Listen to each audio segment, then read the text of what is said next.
Au moins 3 journalistes ont été tués, emportés, disparus depuis décembre 2020 après avoir été enlevés par des miliciens. Et plusieurs autres journalistes menacés par des appels ou messages. Journalistes en danger dénoncent ce qu'ils qualifient d'indifférence de la part du gouvernement congolais sur la situation sécuritaire des journalistes en RDC et plus particulièrement dans les provinces de l'Est du pays.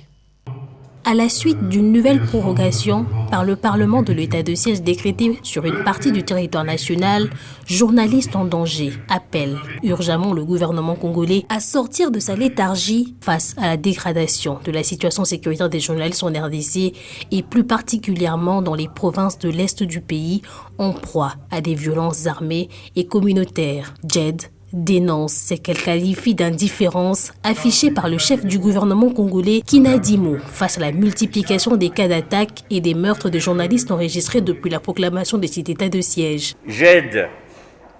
a été choqué de constater que le chef du gouvernement congolais qui a séjourné dans ces provinces n'a pas eu un seul mot de compassion ni à l'égard des journalistes qui ont été tués et de leurs familles, ni de condamnation pour les meurtres de ces journalistes. Alors que ces deux provinces, de l'Ituri et du Nord Kivu, concentrent aujourd'hui le maximum de nos forces armées de sécurité, engagées pour traquer les miliciens et donc sécuriser les populations, l'état de siège est devenu en même temps une sorte d'hécatombe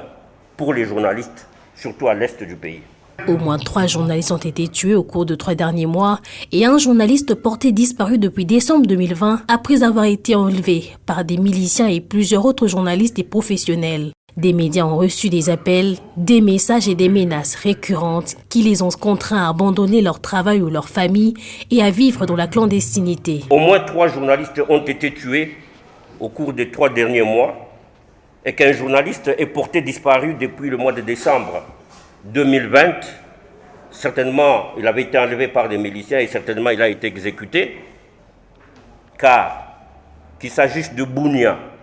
ou à Mambasa dans l'Ituri, à Goma, à Beni ou à Butembo dans le Nord Kivu, il ne se passe pas 2 ou 3 jours